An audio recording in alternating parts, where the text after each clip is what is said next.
Hi guys, and welcome to Al's Drum Hang. So I'm doing something a little bit different this week. I'm going to be answering some questions, but they're questions that I have seen over and over again on the Drummerworld Forum. These are apparently the biggest, hottest, burning questions that drummers of all ages and experience levels have. So let's get to it.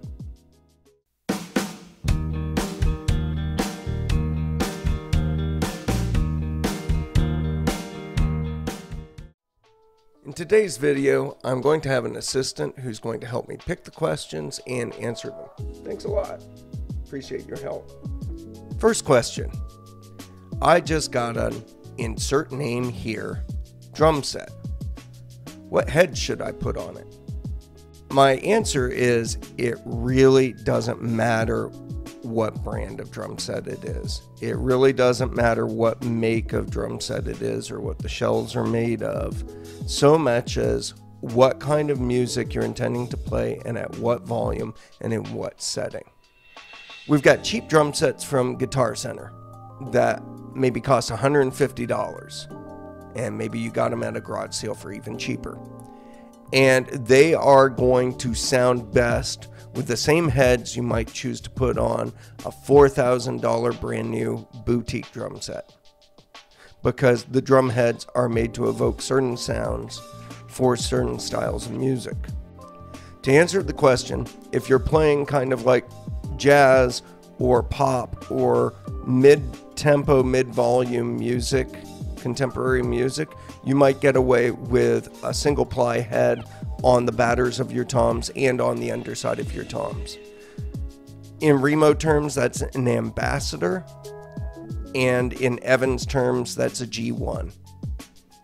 So you might try coated heads if you want a slightly warmer sound, rounder with less attack, or a clear head if you're looking for a sharper, focused, more attack sound. If you're playing louder, heavier music, rock, a lot of live where you're trying to project and you're looking for more tone, I would step up to Emperor batters or Evans G2s. I also want to point out that Evans makes a different type of coated head, the UV1, which is a single ply, and the UV2 double ply head, and those are my preferences. I would say with clear G1s or ambassadors on the undersides of your toms, and that setup will get you through about 80 to 90% of your playing situations. If you're hitting a little bit harder, or you really want kind of a thumpy, more dead, more muffled sound, you could try Remo pinstripes on the top or Evans EC2s. For a bass drum, I recommend a Remo Power Stroke 3 if you're a Remo fan, but my really favorite setup is an Evans EMAD and the EMAD package, which is a front and batter head. And this makes a great sound just out of the box with no muffling whatsoever inside the drum, and you can add muffling as needed. Again, it doesn't matter really what kind of drums you are putting new heads on. These are the head combinations I recommend to almost anybody who asks, what head should I put on my drums? Another question that gets asked all the time on the Drummerworld Forums is, what's the best double bass drum pedal? And the answer is yes. Quite honestly, the best double bass drum pedal is the one that is in your price range, that feels best for you and you are able to play the best on. Case in point, when I was starting out on double bass drumming, my first one was an old Pearl, a used Pearl 202 TW, I think is the designation. It was a single chain. The footboards had a lot of sway to the left and the right, really in terrible condition, but it was light and fast and felt good to me, and I played that thing for, I want to say 10 or 12 years. When it came time to replace it, again, price point was a factor, and I replaced it with a pair of DW 3002s, which I'm still playing, and for the price point and the features and the feel, They really are the best double bass drum pedal. Of course, DW makes the 5000 and 9000 series, and both of those are really serious contenders in their price points. We also have great products from Pearl, the Demon Drive, and we also have Tama's Iron Cobra and Speed Cobra pedals, which many people swear by. And of course, then you've got boutique double bass drum pedals like the Trick Pro 1V and the Axis A's. As I've been talking about these pedals, price points have been creeping up. This is really important. It doesn't matter if the Axis A is a far better pedal than the DW3002 if you can't afford an Axis A, and we're talking a lot of money. So identify your price point first. What is that price point? Then you need to physically try out some pedals and see what feels best for you. If you are in a position where you just can't go and try out a bunch of pedals, the next best thing you can do is look at YouTube for some reviews. But if you're going to ask the question on a forum, what is the best bass drum pedal? Make sure you specify a price range so that people can offer you suggestions within that price range, and they should be telling you how they feel. Next question is a common one. How do I get my snare drum to sound like the one on, and insert a name of a song or a record here? This is an interesting question because it assumes very often that the snare drum we hear with the naked ear can be made to sound exactly like one on a record, which is not being captured by the naked ear. It's being captured by microphones. And in many cases, it's being captured by a top microphone, a bottom microphone, a number of room and overhead microphones in a large purpose-built room that's meant to evoke good drum sounds. The drum and the heads and the tuning are also big factors. Obviously, you can go ahead and get a drum that is very similar in construction and dimensions to the one used on a certain song. And then you can put heads on it and tune them similarly to the way they were tuned in the music. The Art of Drumming has a whole series of videos on this where their drummer will actually take drums of similar dimensions and similar construction, put similar heads on them, tune them similarly, and even still, with a nice studio and good microphones, he's only getting in the ballpark. Then you have to add EQ and compression and a whole bunch of other studio trickery to get that sound, and you're not going to nail it exactly. Even the same engineer in the same room with the same drum and the same drummer might struggle to get the exact same sound in a different recording session. What I always say is, tune your drum so that it sounds good to you and the style of music you're playing in. I'm in a cover band that plays a lot of different songs from a lot of different eras, and some of those songs the snare is tuned way up, in some it's way fat and wet. Sometimes it's a thin drum, sometimes it's a deep drum, sometimes they're using double ply heads, sometimes they're using single ply heads.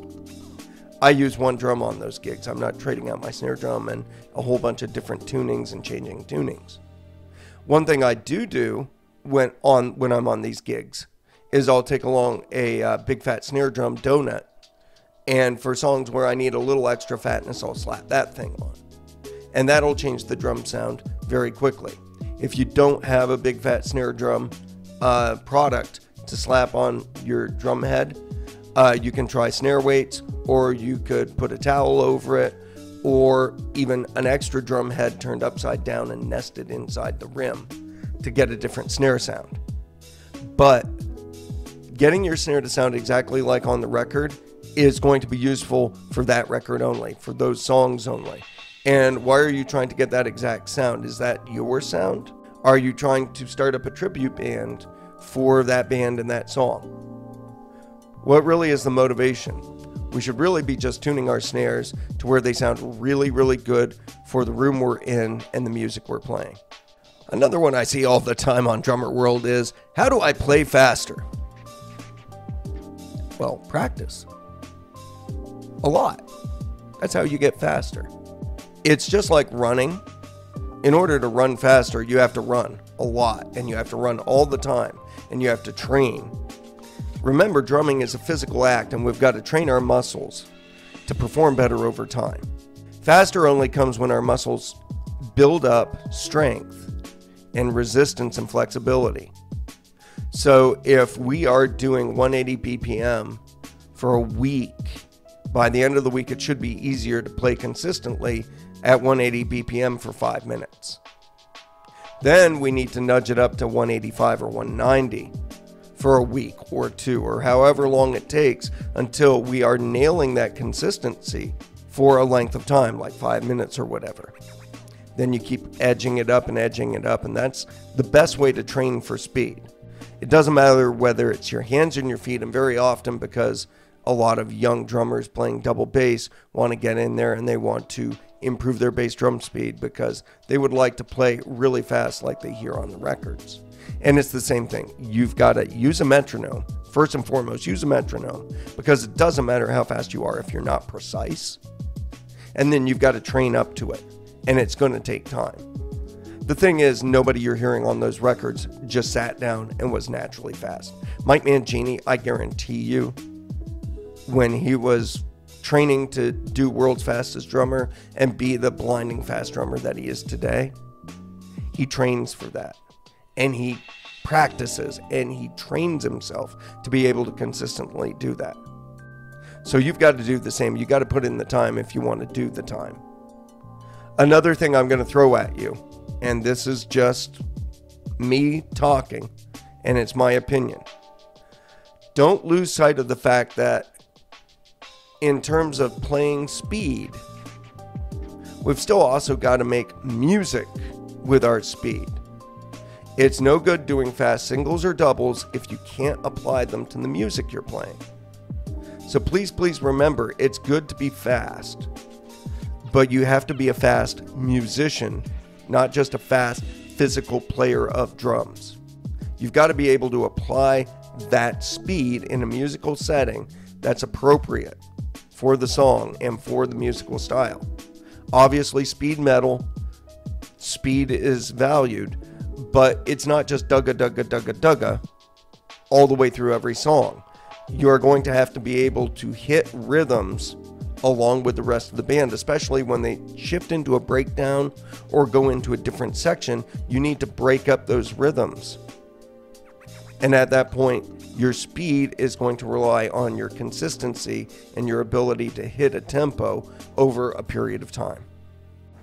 Another question we hear all the time on Drummerworld Forums is, okay, so I like this specific cymbal from this brand. What cymbal from this other cymbal company sounds exactly like it? This is an interesting question because most of the people who ask this question are not endorsing a certain brand of cymbals. And therefore, I put it to you, it makes no difference. If you like Zildjian's K Custom Special Dry rides, that's what you should play.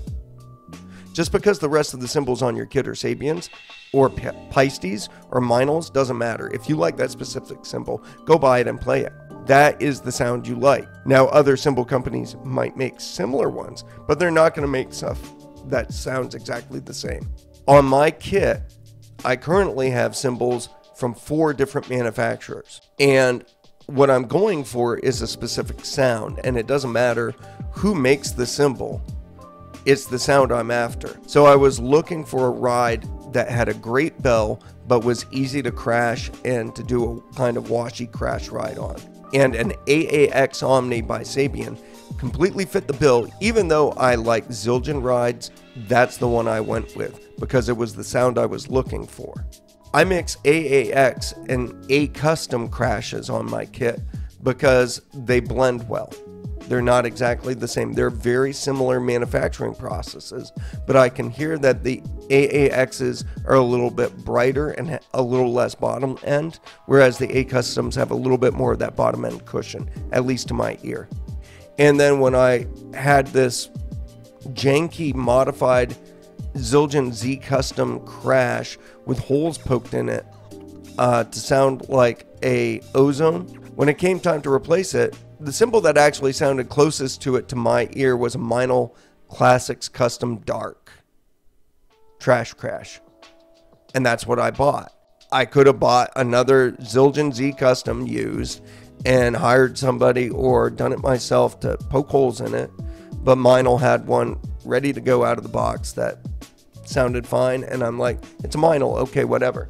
If you're being endorsed by a cymbal company, or you're endorsing a cymbal company, which is really more accurate, then you kind of have to choose within that cymbal company's palette. But until that happens, it does not matter. Who do you think is going to care? You know, refer back to my 5 things I've learned in 35 years of drumming. And if you have mix match cymbal brands on your kit, 99% of the audience is not even going to notice ever. A lot of times people come on the forum and ask, I've hit a wall with drumming. I'm not progressing. I'm burned out. What do I do?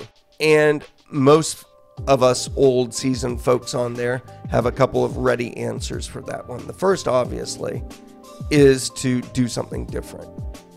If you have been practicing a certain way for so long, it's time to mix that up. Maybe it's time to just bring out a pad and focus on your singles and your doubles and make a project out of it. Get a book and start studying.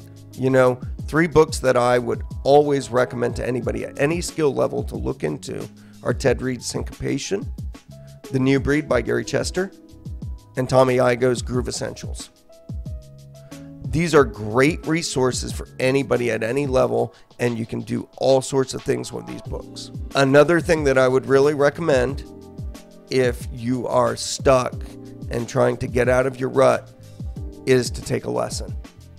Take some lessons, take many lessons. Find a teacher, explain to them what's going on, and have them point you in a new direction. Go to drum clinics, get new ideas, listen to different kinds of music. Pick up a different instrument and see what inspires you there. The idea is to change up and put something new in your path so you go in a different direction and you stop being burned out.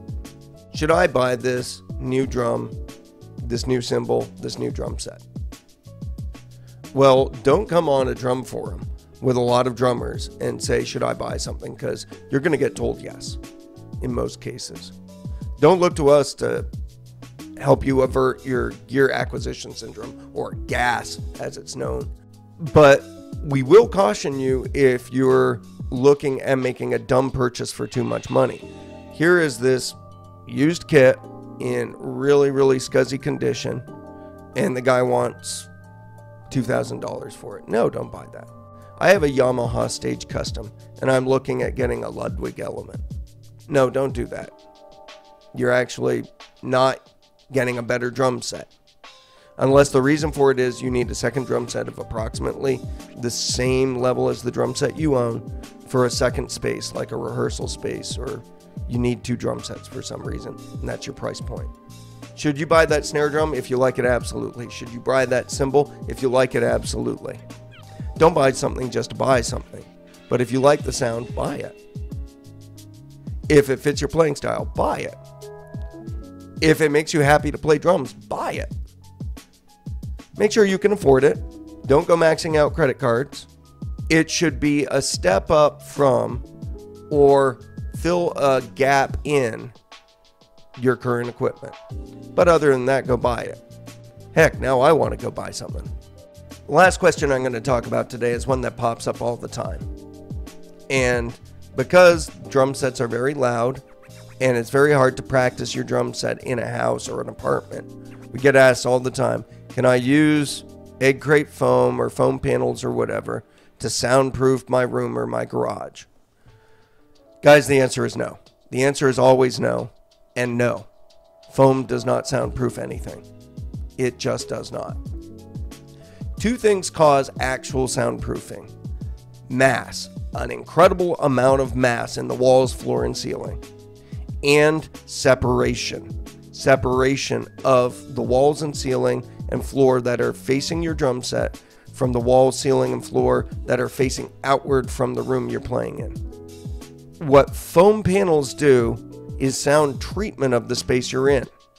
It sounds louder in the room because you're in a bare-walled room, and reflections from those flat, straight surfaces are splashing back at you, and to your ear you're catching a lot of the high frequency turnover, and it sounds louder. So you're thinking, if I just put some foam panels up like they do in those studios and vocal booths, well, it'll be soundproof. And that's not true. It certainly sounds better to your naked ear inside the room, because now you're just hearing the sound waves coming up off the instrument, and you're not catching them slapping back from all the angles in the room. The room is now treated for sound. But unfortunately, everybody outside the room can still hear you really, really clearly. That's because the bass frequencies, the transient frequencies that are hardest to capture, are still traveling through the structural members of the room straight out to the ears of the people outside the room. The high frequencies, not so much. Those are getting blocked a little. You may notice when you see some folks on stage that they've got plexiglass in front of them.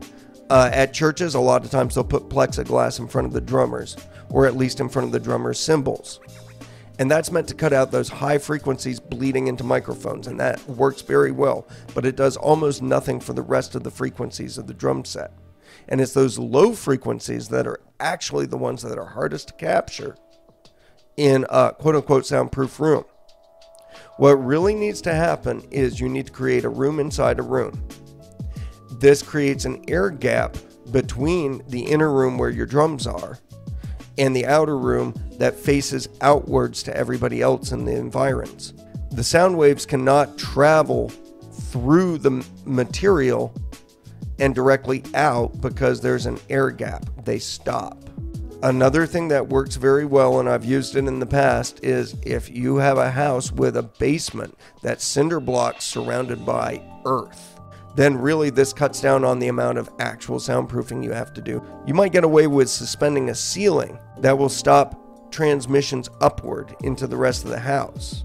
And you might have a window that you need to baffle over to prevent sound waves from escaping that way. But by and large, you're going to be in better shape than somebody who's trying to soundproof a garage or a room inside a house. For that, you really need a room inside a room. There are several options that you have. You could buy a ready-made modular isolation booth that fits inside the room you have, and that can help somewhat. Or you can spend several thousands of dollars building a really, really nice room inside a room where even the floor is raised up. The walls, the interior walls, do not touch the exterior walls. The ceiling is suspended, and there's an air gap all the way around. This is the only true soundproof room. And if you're just starting out on drums, you probably don't have that kind of money. Your best options are to find a place where you can rehearse without bothering anybody, such as at your school or at a church or a barn somewhere. Or going and talking with your neighbors and saying, listen, I played the drums and I'd like to play them between these hours, and here's my phone number, if it ever bothers you. This is a far cheaper way to be able to play your drums at your own house than trying to build a soundproof room. And no, foam will not do it. Hey, it was really kind of fun answering some of these most asked questions. I hope that was illuminating, and I hope you got something out of it. If you want to hear me talk more about these, please drop a comment below or similar questions. Also, please don't forget to like, subscribe, and enable your notifications. Thanks so much. I really appreciate all your support. This has been Al's Drum Hang. Say bye.